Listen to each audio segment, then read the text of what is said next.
आपके एक चाहने वाले ने मुझे कहा कि इनको गंगा का पानी डूबने के लिए कम पड़ गया था, तो ये मुंबई चले गए समुद्र में डूबने के लिए। बिल्कुल रजत जी, जब लोग जाते हैं मुंबई फिल्मी गायक बनने या फिल्मों की दुनिया में प्रवेश पाने, मुझे परमात्मा ने जब भेजा तो मैं अपने यही बिलल टाइप के गाने, जिसके शब्द भी थोड़े अलग होते हैं और विचार भी थोड़ा अलग होते हैं, रोमांस वाले गानों का भी थोड़ा अलग स्वभाव होता है, मैं वो गाने की एल्बम बनाने गया था। लेकिन शुरू में उसमें भी मैं एक जिद लेकर गया और वहाँ समुद्र पर जाके बैठता था, समुद्र किनारे जुहू पर, और बस यही बोलता था, समुद्र बाबा माँ ने तो नहीं सुलाया गोद में, बस अब आप तैयार रहो, बस मैं तो अब प्राण लीला यहीं समाप्त करूँगा आपके चरणों में। ये चलती थी मेरी बात वहाँ, और कुछ नहीं। हवाएं चल रही हैं, हवाओं से का जो स्पर्श होता था वो मैं देख के ऐसे मंद मंद मुस्काता था कि अच्छा आपको भी मस्ती सूझ रही है, आप भी छू रहे हैं, जबकि कुछ है नहीं पल्ले में, फिर भी आप कर रही। हवाओं को भी मैं ऐसे गिलगिला के, पगला के, ऐसा लगता था जैसे हम कोई पगले हैं, खुद से बात कर रहे हैं। तो ऐसी जो पागलपन, ऐसे जो उन्मत्तता, ये इस दुनिया में कुछ खपती लोगों के पास होती है, कुछ उन्मत्त लोगों के पास होती है, कुछ जो जुनूनी होते हैं, जो दीवानापन जिनमें होता है, ये वो होती है। और शायद वही बात प्रकृति को शायद मंजूर हुई और उन्होंने सुन ली कि हाय राम, ये तो बहुत जिद्दी है, पागल। सारी दुनिया किसी बात के पीछे पड़ी हुई है, पैसा के पीछे पड़ी है, पावर के पीछे पड़ी है, पर कभी सोचा है कि ये पैसा किसके पीछे पड़ा होगा, ये पावर किसके पीछे पड़ी होगी? रजत जी, आपका बालक सामने खड़ा, ऐसा जैसे बालक को दौड़ा दौड़ा के माता पिता कैसे खिलाते हैं, ले बेटा लास्ट निवाला खा ले, देख गणेश जी ने भी खा लिया ना, भगवान कृष्ण ने भी खा लिया ना, लालच दे दे के खिलाते हैं। मेरे दाता हमको अब ऐसा कर रहे हैं साहब। मतलब पिताजी माँ आखिर दिनों में ये कह के गए थे, आशीर्वाद दे के गए थे कि बेटे जिस ढंग से तू जीता है, जिस तरह से तेरे भीतर परोपकार की भावना, एक सद्भावना है जीने की, तू रख रख के भूलेगा। अब मैं रख रख के भूलता हूँ, सच्ची बात है। अच्छा सही में जैसे आप बोल रहे हैं ना, इधर दे दिए, अब हमको इधर देने की भी फुर्सत नहीं है। परमात्मा ऐसा करते हैं कि कभी कभी तो हैरान होता हूँ कि सोच रहा हूँ, अच्छा हमको घर भी ऐसे दिलाए मेरे दाता ने कि आज तक साहब उसमें लॉक नहीं लगे, लॉक का पता ही नहीं। कुदरत की बात देखिए आप। तो ईश्वर का कभी कभी चमत्कार ऐसा भी होता है, मंदिर में कभी ताले नहीं लगते, इसीलिए ऐसा घर दिलाया कि वहां कॉन्सेप्ट ही नहीं था कि ताला भी है। तो ईश्वर का, लेकिन ये ईश्वर ने कहीं से शुरुआत तो की होगी, पहले 2-4-10 हज़ार रुपए देने की। साहब पहला तो हमको जिंगल गवाया था और तो भजन गाने गए थे, जिंगल गाने लगे? हाँ, मैं एक्चुअली कैलासा गाने गया था और हमसे लोग पूछते थे क्या गाते हो, शास्त्रीय गाते हो? इनका नहीं जी। फिल्मी गाते हो? नहीं जी। और गज़ल गाते हो? नहीं जी। और भजन गाते हो? नहीं जी। तो क्या गाते हो? गुस्सा करते थे लोग। तो मैं मन ही मन सोचता था कि जब कभी ये स्वीकृत हो जाएगा जनमानस को, तो मेरे दाता स्वयं तय कर लेंगे ये क्या है जो हम गाते हैं। बाद में जब आप लोगों के हृदय तक ऐसी गायकी पहुंची तो उसका नाम हम लोगों ने तय किया था कैलासा। कैलासा होता है शिव का आसन, मेरे भगवान शिव जहां विराजते हैं। कैलाश तो है पर्वत, लेकिन मेरे दाता का जो ठिया होता है जहां वो बैठते हैं, दैट इज कॉल्ड कैलासा। दुनिया का सबसे ज्यादा डिवाइन स्थान, दैट इज कॉल्ड कैलासा। अब जो हम गाते हैं वो कैलासा है। तो अब हम कैलासा गाने गए थे, इसमें भी अपनी एक जुनून और अपना पागलपन लिए बैठे थे कि जिंगल का हमको एक दिन आमंत्रण आ गया। रजत जी, उन्होंने बोला कैलाश खेर? हाँ जी मैं बोल रहा हूँ। और उस वक़्त नया नया फ़ोन हमने लिया था, मोटरोला का, वो 4-5 किलो का एक फ़ोन था।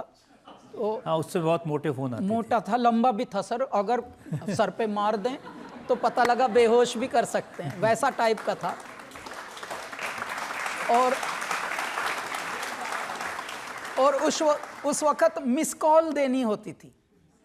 फोन था बड़ा, लेकिन उसमें भी मिस कॉल, और वो भी बहुत चालू होकर, चतुर होकर, क्योंकि हम दिल्ली के हैं तो चतुराई हमने बहुत सीखी हुई थी कि यार एक ही मिस कॉल देनी है, कहीं उठा ना ले तो 21 रुपए उसमें ठुक जाएंगे।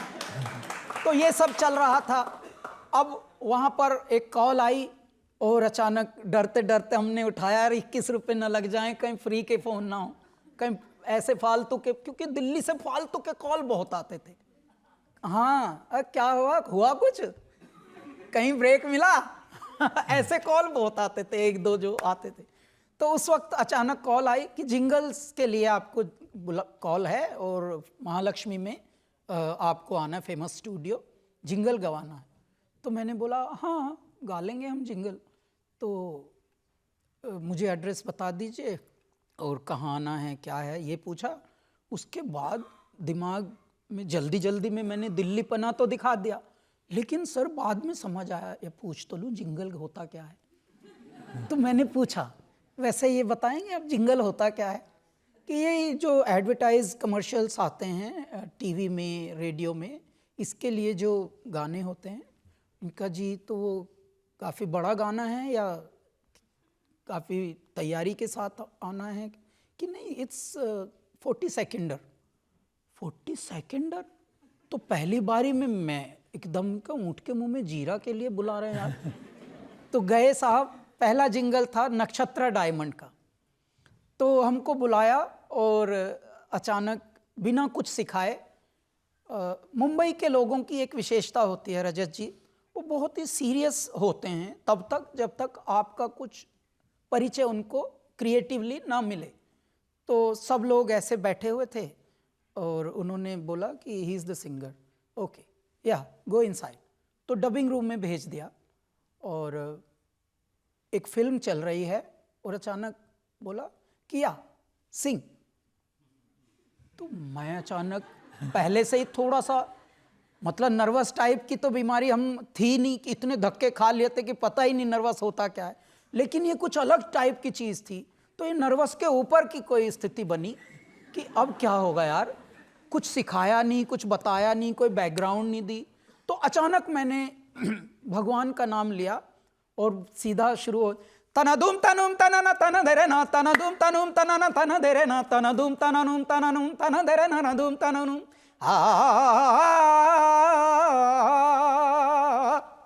मैंने ये किया तो उन्होंने अचानक अंदर से कंट्रोल रूम से बोला या कम आउट। तो मुझे लगा सर बात बनी नहीं है, कुछ अनाड़ीपन का काम हुआ है, तो दरवाज़ा खुलते ही भाग लेता हूँ, अंदर जाऊँगा नहीं, एम्बैरेसमेंट, उनको एम्बैरेसमेंट होगी, हमको तो पता ही नहीं हम तो बेशर्मों के पार हैं। तो सर जैसे ही हमने दरवाज़ा खोला निकलने को डबिंग रूम से, तो दो लोग खड़े थे, कम कम। तो वो अंदर ले गए हमको। जैसे ही अंदर गए तो अचानक जो सीरियस लोग बैठे थे उनका एकदम से एक्सप्रेशंस थोड़े शुरू हुए। Wow man, what a voice man, oh my god, what a personality you are, what's your name. ये सब लाउडली थोड़ा बात करने लगे अचानक। तो मैं मन ही मन सोचूं थोड़ी देर बाद मारेंगे ये सच है या कुछ। चोटें इतनी खा रखी थी कि सच पर भी विश्वास उस वक्त तक नहीं हुआ। फिर उन्होंने जब बोला कि अपना इनवॉइस भेज देना, तो पहला इनवॉइस 5,000 का था, वो अभी तक मिला नहीं। ऐसे जिंगल्स की शुरुआत हुई सर। तो एक ही जिंगल में काम चल गया कि कुछ और भी गाने पड़े? तो फिर एक जिंगल्स के बाद सर हमको ढेर सारे जिंगल्स मिलने लगे।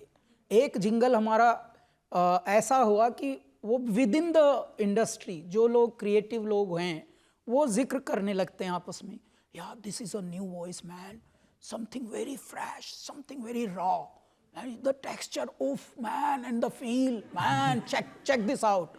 तो ये सब होता था। तो जैसे ही रजत जी वहाँ इंग्लिश में मेरी तारीफ होती थी, मैं चुपचाप ऐसे सिंपल सा बैठा होता था। जैसे इंग्लिश में तारीफ की तो 5 का मैंने 8 वॉइस, इनवॉइस 8 का। अब 8,000 का इनवॉइस हो गया, वो भी मेरा भुन गया। पहला चेक नहीं मिला था 5 का, लेकिन 8 का मिल गया। अचानक 15 दिन में फिर एक मिल गया जिंगल। अच्छा, और अच्छे अच्छे ब्रांड धीरे धीरे वो बाहर भी आने लगे। तो टीवी पे जब चले तो लोग हमें फ़ोन करने लगे, एक दो जो जानकार थे, यार तेरी आवाज़ सुनी थी, वो तेरा तो भाई काम हो गया, इसका मतलब ये तो बम्बई में काम मिलने लगा। तो ऐसे शुरू हुई, और एक उन्हीं दिनों 8-9 महीने हमें पीजी में रहते हुए हो गया था, और मैं तब तक जानता भी नहीं था पीजी क्या होता है। तो वो उसका फुल फॉर्म बाद में पता लगी, पेइंग गेस्ट। तो मैंने कहा यार ये बड़ा अलग शहर है, गेस्ट भी बोल रहे हैं और पेइंग भी बोल रहे हैं। तो वो सब हुआ। अब ये 8-9 महीने के बाद एक जिंगल हमको बॉम्बे डाइंग का मिला था, वहाँ कुछ ज़्यादा ही अंग्रेजी में हमारा जिक्र चल रहा था। सर मैंने सीधा 20,000 का इनवॉइस परमात्मा का नाम लेके दाता दाता दाता मैंने 20,000 कर दिया, मेरा वो भुन गया सर। वो 20,000 होते ही मैं फिर 1 BHK में रेंट पे चला गया सर। वहाँ से हमारा जीवन